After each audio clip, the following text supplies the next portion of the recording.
इथून सरळ गोष्टी निघणार आहेत.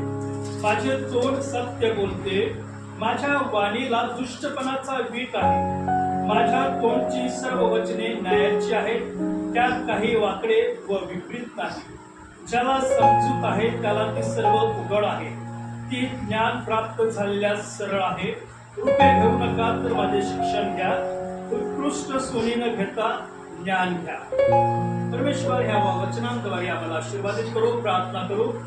आमच्या अनुग्रहकारी जिवंत आणि पवित्रचा तो ज्ञान सर्वांसाठी उपलब्ध आहे आणि आम्ही जेव्हा नीतिसूत्र ह्याचा 8वा अध्यायाचं मनन करतो, असं म्हटलेले की विषय ज्याला इब्रानीमध्ये खाकमा म्हटलेले की असं म्हटलं की देवाचं ज्ञान जे सत्य आहे आणि असं म्हटलं की परमेश्वराच्या मार्गाचे घोषणा करतं ते स्त्रीच्या रूपाने की लेडी, असं म्हटलं की लेडी विस्डम किंवा असं म्हटलेले की स्त्री रूपाने ज्ञान तुमच्याशी माझ्या संती बोलण्याचा प्रयत्न करतात. आणि यहुदी परंपरेमध्ये असं म्हटलेले की देवाच्या निर्मितीपूर्वी असलेल्या दिव्य ज्ञानाचं प्रतीक आहे की ज्ञान.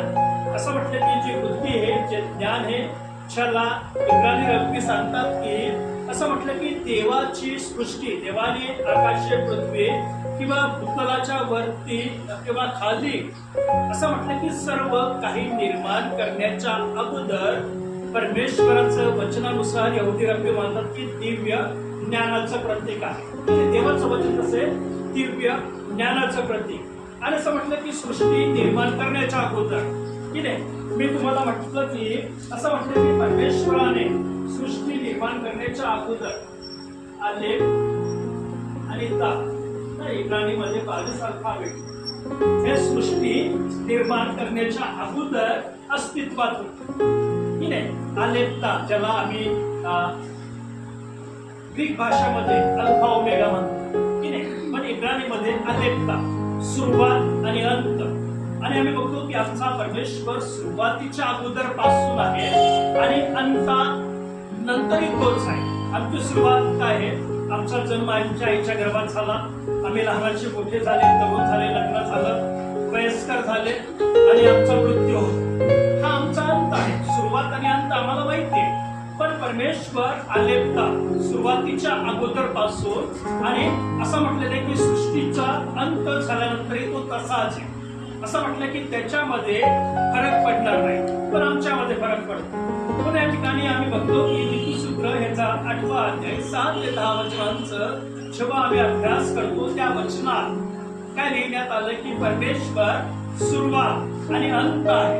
आणि असं म्हटलेलं की त्याच्यामध्ये परमेश्वर सृष्टी निर्माण करण्याच्या अगोदर दिव्य ज्ञानाचं प्रतीक म्हणजे ज्ञान की देवाच्या वचनात असं म्हटलं की ज्ञान, बुद्धी किंवा विश्राम ज्याला इब्रानी भाषेमध्ये खाकमा म्हटलेला आहे. आणि आम्ही जेव्हा बघतो की इब्रानी विचारधारामध्ये असं म्हटलं की ज्ञान ही माहिती नाही. एखादं ऍडव्हर्टाईज करतात की टेलिव्हिजनवर जर आम्ही बघितलं की कोलगेट आहे, अनेक प्रकारचं प्रोडक्शन आहे, त्याचं ऍड केली जाते, माहिती दिली जाते. माहिती दिल्यानंतर लोक काय करतात, खरेदी करतात. तुम्ही लहान लेकरांना बघा, ऍड जास्त बघतात लेकरं आणि ऍड बघून दुकानामध्ये जाऊन तेच मागतात.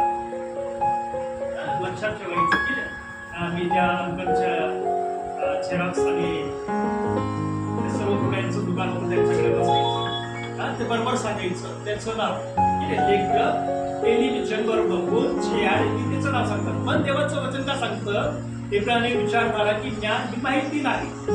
असं म्हटलं की ही माहिती नाही, पण असं म्हटलं की देवाच्या इच्छेप्रमाणे जगण्याची क्षमता, जे ज्ञान आहे, जी बुद्धी आहे, असं म्हटलं की ते माहिती नसून देवाच्या इच्छेप्रमाणे जगण्याची क्षमता किंवा सामर्थ्य आहे.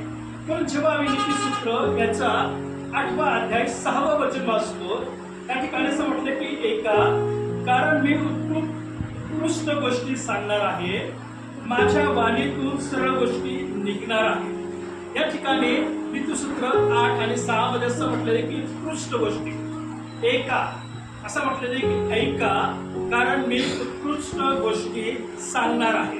पण इब्रानी भाषेत जर आम्ही बघितलं, या ठिकाणी 2 शब्द आहेत, 8व्या अध्याय वचनामध्ये दोन शब्द आले. एक आहे शिमू. असं म्हटलं की शिमूचा अर्थ आहे ऐक किंवा लक्षपूर्वक ऐकणं.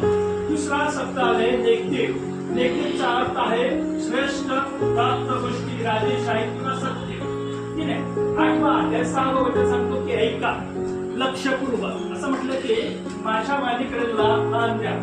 जेव्हा आम्ही ह्या गोष्टीकडे बघतो तर असं म्हटलेलं आहे की आम्ही देवाचं जे वचन आहे, कारण त्या ठिकाणी असं म्हटलं की उत्कृष्ट गोष्टी, ठीक आहे, त्या ठिकाणी ज्ञान बोलत आहे तुमच्याशी माझ्यासाठी विश्वभरातील देवाचे मंडळी, देवाची पवित्र प्रजा, देवाचे निवडलेली प्रजासंती परमेश्वर बोलत आहे. कोणत्या रूपाने? बुद्धीच्या रूपाने, ज्ञानाच्या रूपाने किंवा खात्माच्या रूपाने तो बोलतो आणि सांगतो की माझ्या वाणीतून सरळ गोष्टी निघणार आहेत. ठीक आहे, देवाच्या वचनातून सरळ निघतो. त्या ठिकाणी असं म्हटलेलं आहे की जर आम्ही या दोन्ही शब्दांची डिकोडिंग केली तर असं म्हटलं की ज्ञान ऐकण्यापासून सुरुवात होतं. ज्ञान कशापासून सुरुवात होतं? ऐकणं. काय ऐकणं? काय ऐकायचे तुम्हाला? शिव्या, मारामारी, भानगडी, कलह, काय ऐकायचे? काय ऐकायला लावले देवाने? त्या ठिकाणी काय म्हटलेले की माझ्या वाणीतून सर्व गोष्टी, आणि डिकोडिंग केलं असं म्हटलं की ज्ञान ऐकण्यापासून येते. लोकांना बुद्धी कशापासून येते? शिकण्यापासून येते. देवाच्या वचन जेव्हा आम्ही ऐकतो त्याच्यापासून तुम्हाला आणि मला ज्ञान येतं. ज्याला ज्ञान नाही तो भानगडी करत, तो वाईट गोष्टी करत, जो देवाचं वचन ऐकत नाही, देवाच्या वचनाकडे लक्ष देत नाही, त्यांच्या जीवनात काय राहतं? वाईट गोष्टी. जे ऐकायचं नाही तेच ऐकत, जे करायचं नाही तेच ते करणं, त्यांच्या मार्गाने जायचं नाही त्याच मार्गात ते जाईल. कोण जातं? जे देवाच्या वचनाकडे लक्ष देत नाही. किनाऱ्यांना सांगायची गरज नाही माहिती का? किनारा निमित्त, किनाऱ्यांना फक्त निमित्त पाहिजे. चांगलं मित्र किनारे राहिले, मित्र मौज मजा करणारे राहिले, मित्र वाईट मार्गाला चालणारे राहिले तर चांगल्या मित्राची इच्छा होती आम्ही ते करावं. सांगायची गरज नाही राहत. मार्ग कसा शोधायचा की नाही. आणि मग काय सांगतात आम्हाला? काय टेन्शन आहे. टेन्शन कोणाला राहत नाही. असं म्हटलेलं आहे की सगळं परमेश्वर सांगतो ऐका. परमेश्वर त्याच्या वचनातून तुमच्याशी माझ्यासाठी चांगल्याच गोष्टी बोलतो. परमेश्वराची इच्छा नाही की तुम्ही वाईट गोष्टींकडे लक्ष द्यायला पाहिजे, कारण देवाचं वचन कसं आहे? श्रेष्ठ आहे. नेगेटिव्हचा अर्थ आहे श्रेष्ठ. आणि आम्ही बघतो की उदात्त गोष्टी, परमेश्वराकडे त्या गोष्टी तर तुमच्या, माझ्या, आमच्या लेकरांच्या, आमच्या पारिवारिक जीवनामध्ये उदात्त आहे.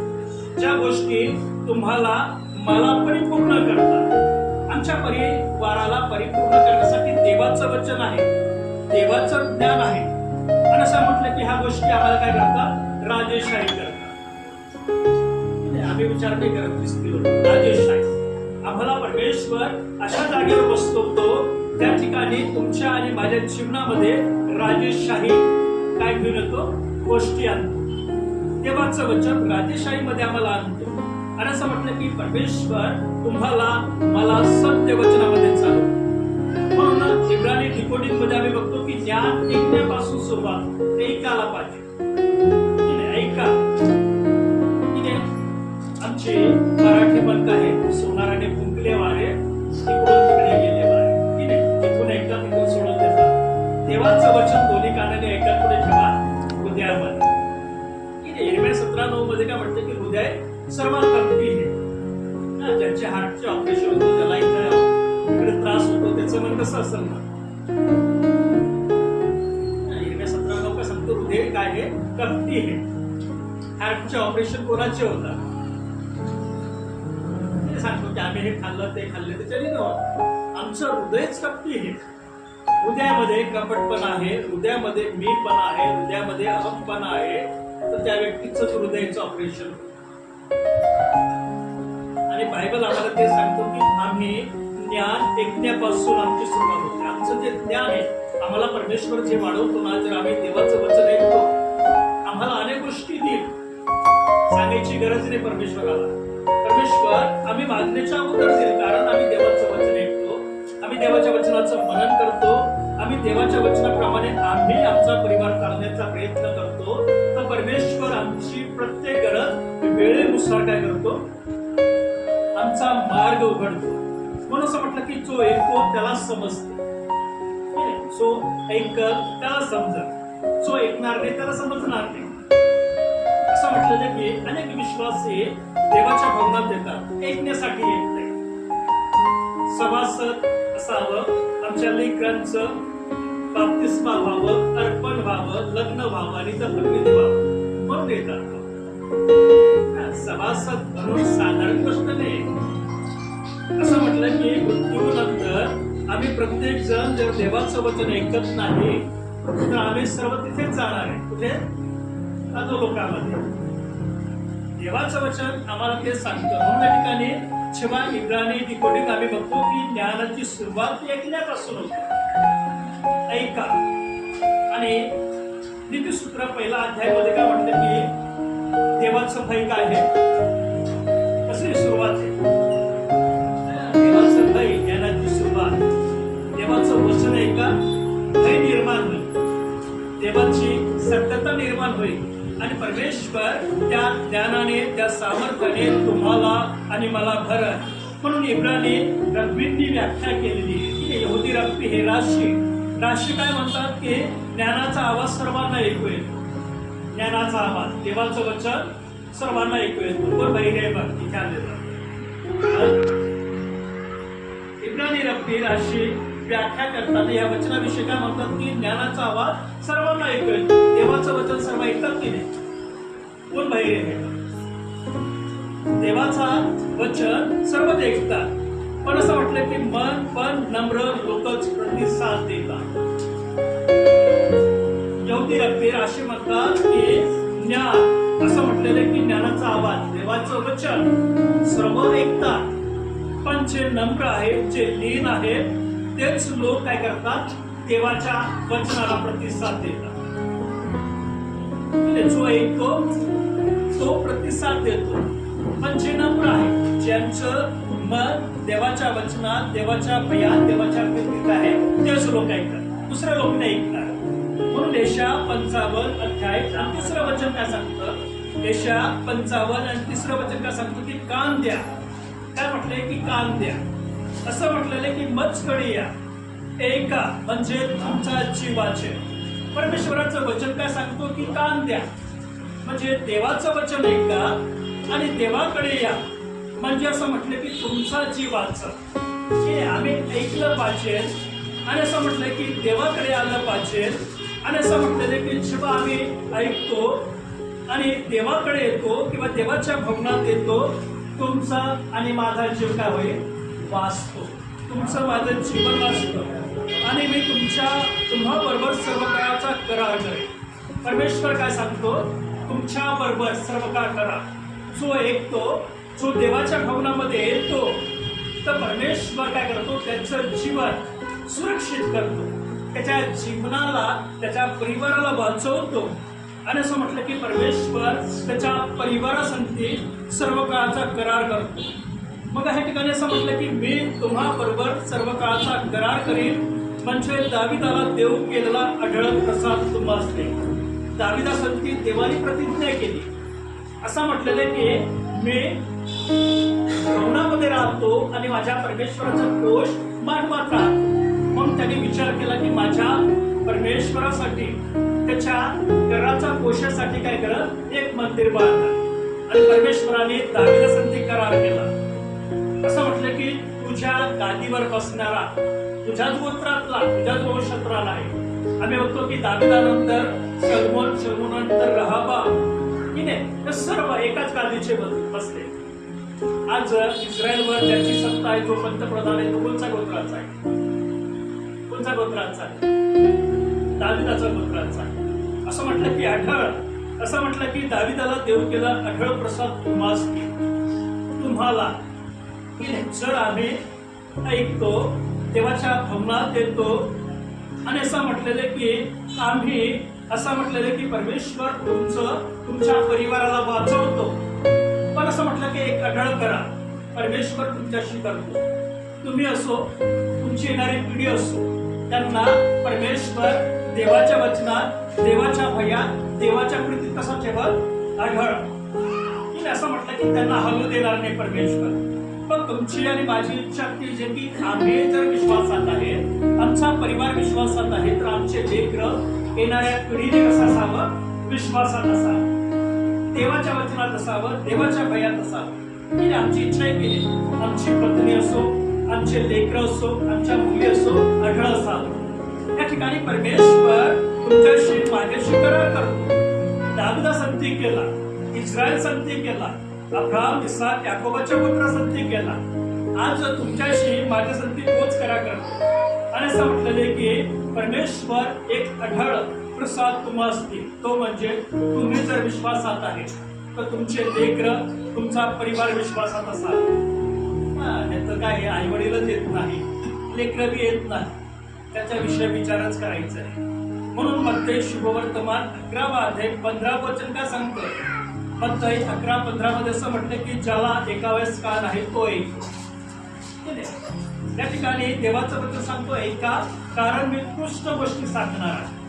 परमेश्वर तुम्हाला, मला, आमच्या परिवाराला चांगल्या गोष्टी सांगतो, ज्यामध्ये तुमचं, माझ्या परिवाराचं भलं आहे, ज्यामध्ये तुम्हाला, मला परमेश्वर आशीर्वाद देतो, ज्याच्याद्वारे परमेश्वर आमच्या जीवनामध्ये आशीर्वाद आणतो. त्या गोष्टी वाईट गोष्टी नाही, वाईट गोष्टी जो देवावर त्याचं भय नाही, जो देवामध्ये नाही, ज्याला संसाराच्या गोष्टींमध्ये आवड आहे की नाही, जगाच्या गोष्टी, वाईट गोष्टी करणं, मारामारी करणं की नाही. आज आम्ही बघतो की जगामध्ये खून, व्यभिचार, बलात्कार, चोरी, अनेक प्रकारच्या घटना काय घडत आहेत, कारण देवाच्या गोष्टीकडे लक्ष नाही माणसाचं, आणि त्याच्यामुळे मनुष्य भरकत चाललाय, वाईट गोष्टीला चाललाय. म्हणून जेव्हा आम्ही 8 अध्याय 6 वचनाचं आध्यात्मिक सार बघतो, त्यामध्ये असं म्हटलं की प्रथम परमेश्वर बोलतो, मग मनुष्य चालतो. जर आम्ही देवाचं ऐकत नाही,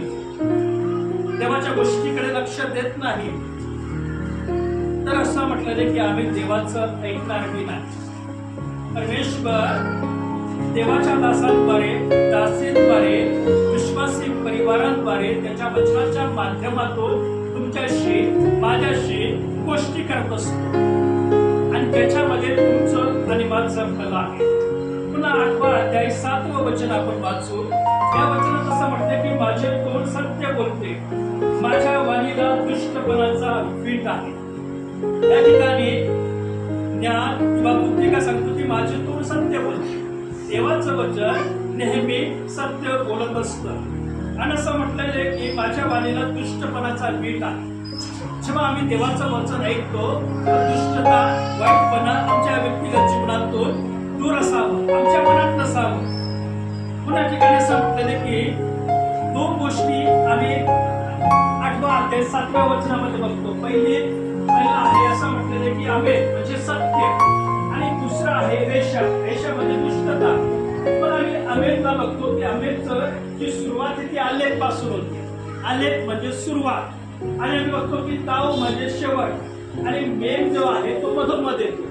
आलेख जर आम्ही सुरुवात केलं, असं म्हटलं की प्रथम सुरुवात, इब्रानी अल्फाबेटची सुरुवात आहे आलेख, आणि असं म्हटलं की ताव शेवटी आहे, पण हा जो मेघ आहे हा मधोमध येतो की नाही. म्हणून असं म्हटलेले की आलेख, मेघ आणि ताव. काय म्हटलेले की मेघ सुरुवात आणि मध्य आणि शेवटी कसा आहे, सत्य आहे. परमेश्वर कसा आहे, सुरुवातीपासून मधल्या काळामध्ये असो किंवा शेवटला काळ असो, परमेश्वर कसा आहे, सरळ आणि सत्य. परमेश्वर मध्ये कोणत्याच प्रकारची खोट नाही. म्हणून असं म्हटलेलं की परमेश्वराचे वचन का सांगतो की आले सुरुवात आहे, आरंभ आहे, मेघ मध्य आहे, ताव अंत आहे. म्हणजे तुमचा आणि माझा परमेश्वर सुरुवातीपासून शेवटपर्यंत सत्य आहे, त्याच्यामध्ये काहीच गोष्टी नाही. कधी कधी आम्ही सुरुवातीला चांगले असतो, मधला काळ येतो आम्ही खोटे बोलायला लागतो की नाही, आम्ही आमचा मार्ग विकृत होऊन जातो. पण परमेश्वर सुरुवातीपासून तर शेवटपर्यंत सत्य खरंच बोलत आणि जे योग्य आहे तेच बोलत. म्हणून इब्रानी रब्बी व्याख्या करतात तसं म्हटलेलं आहे की तालमुदनुसार सत्य हे देवाची मोहर आहे. तालमुदनुसार काय आहे? सत्य. देवाचं सत्य काय आहे असं म्हटलंय की शिक्का आहे की नाही. आम्ही गेले आमचं काय काढतो आम्ही असं म्हटलेलं आहे की आमचं उत्पन्नाचा दाखला काढतो, आमचं कास्ट काढतो आणि गोष्टी करतो. पण त्याच्यावर जर मोहरच नाही, कामाची एक काढली ना, तुमचं रेशन कार्ड तुम्ही काढलं त्याच्यावर शिक्काच नाही, रेशनवाला काय सांगत मोहर नाही, पहिली मोहर करून आणा. म्हणून असं म्हटलं की देवाचं वचन काय आहे की असं म्हटलं की तालमुदनुसार देवाचं वचन सत्याची मोहर आहे. त्या मोहरीचं किंवा हा शिक्का देवाच्या वचनाचं शिक्का, देवाच्या वचनाचं भय, देवाच्या वचनाची सत्यता तुमच्यामध्ये नाही तर तुम्हाला देवाच्या राज्यात प्रवेश नाही. काय म्हटलं की प्रवेश नाही. देवाचं वचन इथे पाहिजे, देवाचं वचन इथे नाही तर असं म्हटलेलं की तुम्हाला देवाच्या राज्यात प्रवेश नाही. म्हणून आम्ही काय म्हणतो की मनी नाही भाव म्हणे देवा मला पाव देव आले. बाजारात गेले तर काही भाजीपाला आपण घेतो की नाही, निवडून घेतो, कसा काय घेऊन जातो, निवडून घेतो, चांगला बघतो, भाजीपाला तुमचा उचलून आणतो. पण देवाच्या भवनात जेव्हा आम्ही येतो तर देवाचं वचन, देवाचं भय, देवाची प्रीती आम्ही घेऊन गेले पाहिजे.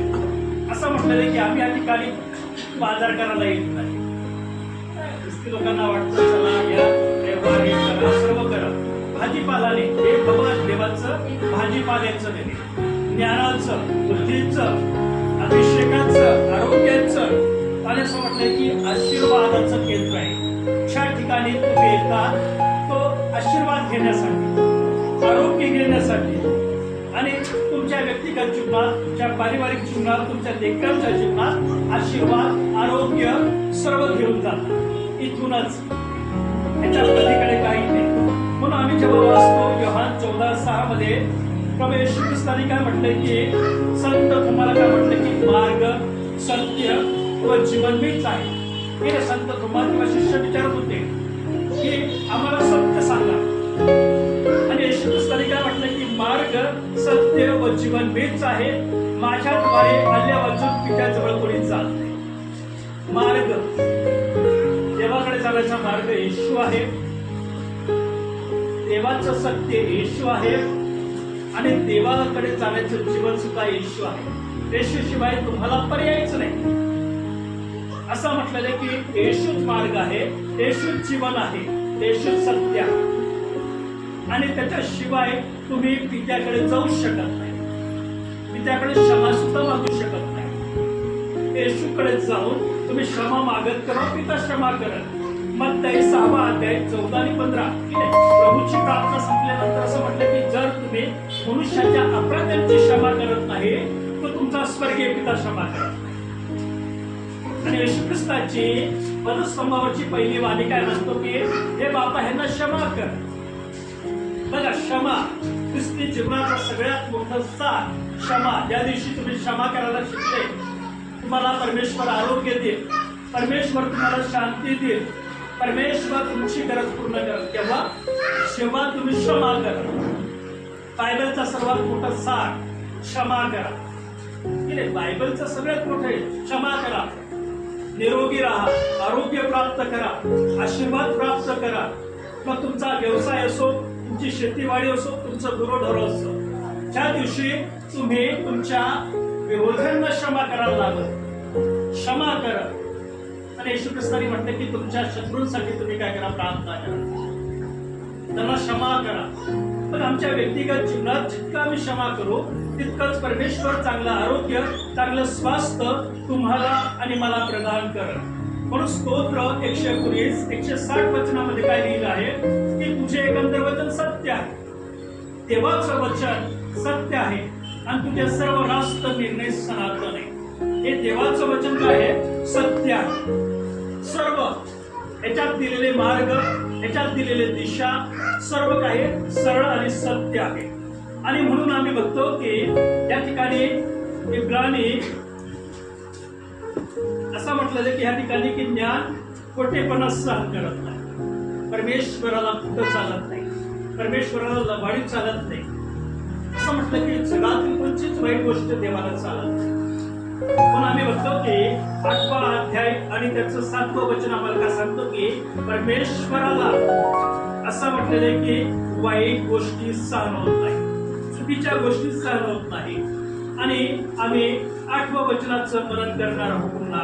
त्या ठिकाणी असं म्हटलेलं आहे की 8वं वचन नीतिसूत्र 8:8 मध्ये म्हटले की माझ्या तोंडची सर्व वचने न्यायाची आहेत, त्यात काही वाकडे व विपरीत नाही.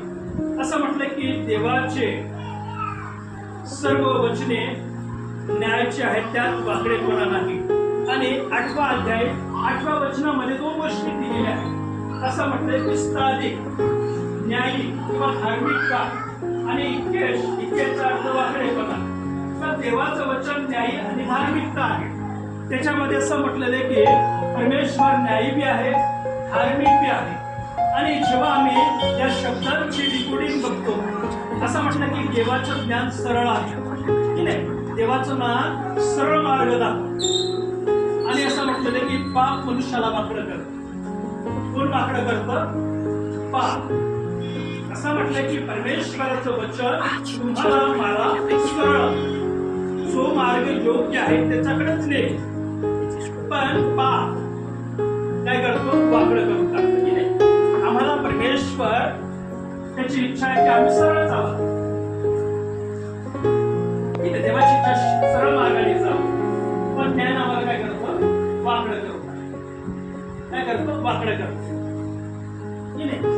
पाप वाकडं करून टाकतो. आणि ह्या ठिकाणी देवाचं वचन आम्हाला ते सांगतो की देवाचं ज्ञान सरळ मार्ग दाखवतं, पण पाप मनुष्याला वाकडं करतं.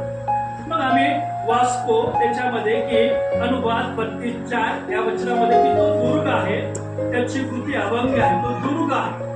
असं म्हटलं की दुर्ग ज्याच्यावर कोणी चढू शकत नाही की नाही. जर तुम्ही डिस्कवरी मध्ये बघितलं तर उंच पर्वतावर एकच प्राणी स्थिर राहतो की नाही. बकरी कोणत्याही प्रकारची, जगामध्ये अनेक प्रकारच्या बकऱ्या आहेत, त्यांना कोणत्याही टेकडीवर चढावं लागतं. कसे राहतात? स्थिर राहतात. कोणताच प्राणी त्याच्यावर काय होऊ शकत नाही, चढू शकत नाही.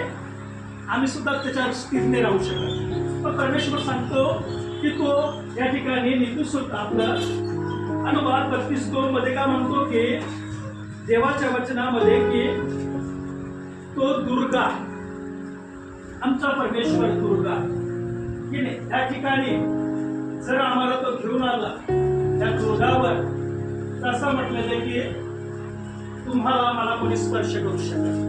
दुर्ग म्हटले बायबलमध्ये, तो दुर्ग आहे. म्हणजे तुमचा आणि माझा परमेश्वर, तुमचा आणि माझं संरक्षण करता, तुमचं माझ्या परिवाराचा सांभाळ करणारा, तुमच्या आणि माझ्या सर्व प्रकारच्या जगातील मार्गामध्ये, पारिवारिक जीवनामध्ये परमेश्वराच्या वर तुमचा आणि माझा विश्वास आहे. तर असं म्हटलेलं आहे की तो तुमचा आणि माझा दुर्ग आहे, तुम्हाला मला कोणी स्पर्श करू शकत नाही. आणि असं म्हटलेलं आहे की पुढे तो म्हणतो त्याची कृती अभंग आहे. असं म्हटलं की त्याची कृती अभंग आहे. तुमच्याविषयी माझ्याविषयी जो काम करतो त्या कृतीला सैतान, जादूटोणा कोणची गोष्ट पकडू शकत नाही की नाही. जादूटोणा करणारा करतो की नाही. कोणाचे केस जगामध्ये आहे वाईट शक्ती, असं नाही. पण असं म्हटलं की जर आमचा परमेश्वर दुर्ग आहे, त्या दुर्गावर आम्ही आहे, तर कोण आम्हाला हात लावणार आहे? त्या स्पर्श करू शकत नाही.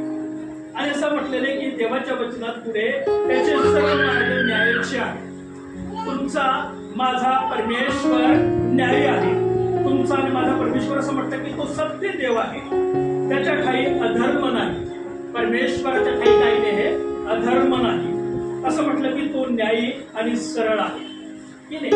पाप तुम्हाला मला वाकडं करतं, पाप तुम्हाला मला देवापासून विभक्त करतं, पाप तुम्हाला मला देवाच्या सत्यतेपासून, पवित्रतेपासून लांब नेण्याचा प्रयत्न करतं. पण असं म्हटलेलं आहे की तुमचा आणि माझा परमेश्वर कसा आहे, दुर्गा.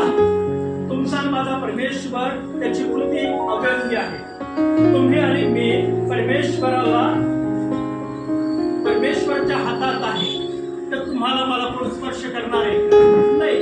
असं म्हटलं की तुमचं माझं जीवन, तुमच्या माझ्या परिवाराचं जीवन सुखरूप आहे. जेव्हा आम्ही वचन ऐकतो, जेव्हा आम्ही देवाच्या वचनावर विश्वास ठेवतो, जेव्हा आम्ही देवाच्या वचनात आहे, देवाच्या भवनात आहे, देवाच्या सहभागितेत आहे, तर आमचा दुर्ग कोण आहे, परमेश्वर. बघा किती आनंदाची गोष्ट आहे. तर ख्रिस्ती लोक येत नाही आणि त्याचं प्रतिफळ मग आजारामध्ये पडतात, व्याधीमध्ये पडतात, व्यसनात पडतात, परिवारांचा नाश करतात. अनेक परिवारांचा नाश होते व्यसनांमध्ये, वासनांमध्ये, सगाच्या रीतिरिवाजामध्ये. त्यांना त्या पापामध्ये पडणं गरजेचं आहे की नाही. गाढवाला स्वच्छ करा, सोडून द्या, पुढे जाईल. एक गोष्ट त्याला हमेशा आवडते की नाही, उघड्यावर जावं लोळायची. गाढव असं म्हटलं, ते गाढव तरी हुशार राहतं. त्याला तंबाखूच्या शेतामध्ये सोडा. गाढवाला तंबाखूच्या शेतामध्ये सोडून द्या. तिथे गाढव असतं, तंबाखूचे एक सुद्धा पान खाणार. पण ते गाढव हुशार आहे का मानव हुशार आहे? गाढव हुशार आहे. तंबाखूच्या पानांमध्ये सोडा, शेतीमध्ये गाढवांना कधीच खाणार नाही तंबाखूचं पान. पण उकरड्यावर जाऊन लोळण की नाही. मनुष्य त्या बाबतीमध्ये उकरड्यावर, असं म्हटलं की किती चांगली जागा असो तिथे जाऊन पिणाऱ्या व्यक्ती लोळण. त्याला काय कुठे बघायची गरज नाही, चांगली आहे का, गटार हे कुठे बी ठेवा, त्याला तो तिथेच राहील. पण गाढव असं म्हटलं की तंबाखूचं शेत इतकं मोठं शेत राहतं, तेवढं सुद्धा पालाला तोंड नाही लावत. मनुष्य अशा गोष्टीला तोंड लावतो. तर प्राणी हुशार आहे आमच्यापेक्षा. निसर्गाने त्यांना तितकी बुद्धी दिली, देवाने त्याच्यापेक्षा भयंकर बुद्धी आम्हाला दिली. पण आमचे लेकरं, आमचे आप्तजन जर ह्या मार्गात आहे, तर आम्ही त्यांच्यासाठी प्रार्थना केली पाहिजे. म्हणून स्तोत्र 19:8 मध्ये असं म्हटलं की परमेश्वराची विधी सरळ आहे. लोकांना कठीण वाटतात की नाही. संडे स्कूल मध्ये येणं, तरुण संघामध्ये येणं, महिला सभामध्ये येणं लोकांना कसे वाटतात, वाकडं वाटतं, कठीण वाटतं. देवाचं वचन काय सांगतं त्या ठिकाणी की स्तोत्र 19:8 मध्ये की परमेश्वराची विधी सरळ आहे, वाकडे नाही. ते ज्याच्यामध्ये आशीर्वाद आहे, ज्याच्यामध्ये आरोग्य आहे, ज्याच्यामध्ये परमेश्वराचा आशीर्वाद तुमच्यासाठी, माझ्यासाठी, माझ्या परिवारासाठी ठेवला आहे, ते विधी सरळ आहे, वाकडे नाही. समर्पणाचा विधी सोपा आहे, बाप्तिस्माचा सोपा आहे, प्रभुवचनाचा सोपा आहे, लग्नाचा सोपा आहे, मृत्यूचा सोपा आहे. पण विश्वासी लोकांना काय वाटतं, कठीण वाटतं. देवाची विधी काय वाटतात, कठीण वाटतात. असं म्हटलं की परमेश्वराची विधी सरळ आहे, ते हृदयाला आनंदित करतात की नाही. देवाचं वचन असं म्हटलेलं की तुमचं माझं हृदय उल्हासित करते. जेव्हा आम्ही लक्ष देतो, लक्षपूर्वक ऐकतो, त्याच्याकडे कान देतो, तसं म्हटलेलं की तुम्हाला मला हे वचन आरोग्य देतो. असं म्हटलं की देवा जगामध्ये देवाच्या वचना समान कोणचंच मेडिसिन नाही. जगामध्ये देवाच्या वचनाशिवाय मेडिसिनच नाही. जे तुम्हाला आरोग्य देतं, जे तुम्हाला बरकत देतं, आशीर्वाद देतो, तुमचे मार्ग सुखाचे करतं, तुमच्या रस्त्यामध्ये तुमच्या सोबत तो राहतो, हे वचन की नाही जिवंत. असं म्हटलं की देवाचं वचन जिवंत आहे. जिवंत वचन प्रवेश ख्रिस्त की नाही. लिखित रूपाने तुम्हाला मला ह्याच्यामध्ये दिले, हे लिखित वचन आहे. पण जिवंत वचन जे तुम्ही ऐकत आहे ते जिवंत वचन आहे. आणि हे वचन तुमचं हृदय काय करतं, उल्हासित करतं. आणि असं म्हटलेलं की ते सरळ हृदयाला आनंदित करतात. परमेश्वराच्या आज्ञेत चूक आहे ती नेत्राला प्रकाश देते. असं म्हटलं की नेत्रांना प्रकाश देते. तुम्ही आंधळे झाले, समजा तुम्ही आंधळे झाले, जे बघतात ते बघू शकणार आहे का? ते बघू शकणार आहे. आंधळ्या व्यक्तीला माहितच नाही जग कसं आहे की नाही. आंधळ्या व्यक्ती सगळ्यात जगामध्ये सगळ्यात लबाडकून राहतात. आंधळे लंगडे लुळे पांगळे कसे राहतात, सर्वात लबाड राहतात. आम्हाला काय येते किव येते, पण सगळ्यात दलिंदर तेच लोक राहतात माहितीये का. हा आंधळे लंगडे बहिरे हा सगळ्यात कपटी तेच राहतात. आणि त्याच्यात सगळ्यात कपटी आम्ही पण की नाही. त्यांच्यानंतर आमचा नंबर. त्यांना तर ऐकू येत नाही, त्यांना दिसत नाही, त्यांना बोलता येत नाही, त्यांना चालता येत नाही, पण त्यांच्यापेक्षा देवाने तुम्हाला मला असं म्हटलेलं आहे की डोळे दिलेले आहे. आणि या ठिकाणी देवाचं वचन सांगतो की परमेश्वराच्या आज्ञा चोख आहे, दुधारी तलवार. इब्रानी 4:12 वाचलं तर सांगते की देवाचं वचन दुधारी तलवारीपेक्षा तीक्ष्ण, जीव आत्मा साध्य मध्यच वेधून आरपार जाणार आहे. ऑपरेशनची गरज नाही. ज्याला बदलायचं त्याला बदलून टाकतं परमेश्वराचं वचन की नाही. साधू सुंदर से अनेकांना बदलून टाकलं. नारायण वामन टिळक ब्राह्मण परिवारातला व्यक्ती, त्याचं जीवन बदलून टाकलं परमेश्वराने. असे अनेक कट्टरपंथी होते ज्यांना बदलून टाकलं. बिरसा मुंडा ऐकलंय का आपल्याच जयंती पाळतात. कोण होता तो? आदिवासी होता. फक्त आदिवासीचं लेबल लावलं, पण ख्रिश्चन व्यक्ती होता. प्रवेश ख्रिस्ताचा स्वीकार केलेला, त्याला सत्य समजलं आणि त्या सत्याच्या मुळे त्याने काय केलं, आंदोलन केलं इंग्रजांच्या विरुद्ध. लपून ठेवले लोकांनी अनेक चांगले चांगले लोकांचं की नाही. बिरसा मुंडा ख्रिश्चन झालेला व्यक्ती मला सुद्धा माहित होतं. त्याचा कोपा कुठं होता, देवपूरच्या बंगल्यामध्ये खूप कोपा कुठं होता बिरसा मुंडाचा. त्याचा जन्म लिहिलेला होता, त्याचा मृत्यू लिहिला होता, त्याची बाप्तिस्माची तारीख लिहिली होती त्या ठिकाणी. त्यावेळेस मी त्यांना बाळकांना देवाच्या तासाला विचारलं, अरे हा यांनी बाप्तिस्मा घेतला? हा म्हणे सगळ्यात मोठं नाव आदिवासी क्षेत्रामध्ये हा वीर बिरसा मुंडा ज्याने बाप्तिस्मा घेतला होता. आंदोलन कधी केलं, जेव्हा त्याला समजलं देवाचं वचन. असं म्हटलेलं की आंदोलन करणं चांगलं आहे. आमच्या इंडियामध्ये जे आंदोलन झालं ते ख्रिश्चन मिशनरांनी केलं. आणि आम्ही ख्रिश्चन लोकांच्या त्याच लोकांच्या विरोधात अनेक लोक बोलतात की नाही. जे आंदोलन आलं, जे स्वातंत्र्यता आलं, कुठून आलं? अनेकांनी देवाचं वचन ऐकलं. त्या लोकांनी देवाचं वचन ऐकून त्यांनी आंदोलन केलं. पण काय केलं हे लोकांनी, ज्यांनी ग्रंथ लिहिलं ब्राह्मण लोकांनी, ब्राह्मण लोक सगळे कपटी होते. जितके स्वातंत्र्य सापडले ते सर्व साठवून देणारे ब्राह्मण लोक. आमचे लोक ब्राह्मण लोकांच्या मागे लागून मूर्ख होत चालले. बघा जे करायला होतं तेच करा. 2%, 80%, 98% आदिवासी लोकांवर सत्ता करा. जगामध्ये सर्व आदिवासी आमच्या भारतामध्ये जे प्रारंभापासून येते ते आदिवासी. म्हणून आम्ही बघतो की देवाचं वचन असं म्हटलं की नेत्रांना प्रकाश देते. त्यांनी आंदोलन केलं. ते सर्व देवाचं वचन ऐकून त्यांनी आंदोलन केलं. चुकीचं आंदोलन नाही झालं. आंदोलन केलं देवाचं वचन ऐकून. म्हणून देवाचं वचन या ठिकाणी काय म्हणतो की देवाचे विधी सरळ आहेत, ते हृदयाला आनंदित करतात. देवाच्या आज्ञा चोख आहे, नेत्रांना प्रकाश देते. प्रकाश देणं म्हणजे सत्य उघड करतं. जे वाईट आहे त्याचा विरोध करायला लावते. ज्या ठिकाणी योग्य नाही त्या ठिकाणी जाण्यासाठी मनाई करते. हे देवाचं वचन. दुसऱ्या गोष्टी करायला लावत नाही. म्हणून प्रियांनो, तुम्हाला मला देवाचं वचन ते सांगतो. आम्ही बघतो की 8वा अध्याय 6वं वचन तुम्हाला आणि मला काय सांगतं की ज्ञान ऐकण्यापासून सुरू होतं. तुम्ही आणि मी देवाचं वचन ऐकलंच पाहिजे, शिकलंच पाहिजे, त्याप्रमाणे चाललंच पाहिजे. त्याच्यानंतर आम्ही 7वं वचन बघतो. ते 7वं वचन काय सांगतो की देवाची मोहर आहे. देवाचं वचन काय आहे? देवाची मोहर शिक्षा आहे.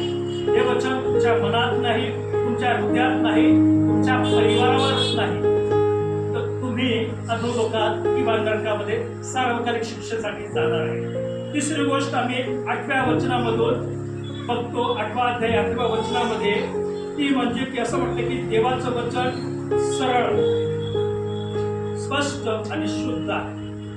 त्याच्याशिवाय तुमच्या जीवनात, तुमच्या परिवारात, तुमच्या व्यवसायामध्ये, तुमच्या शेतीवाडीमध्ये, तुमच्या पशुपक्ष्यांमध्ये आशीर्वाद नाही.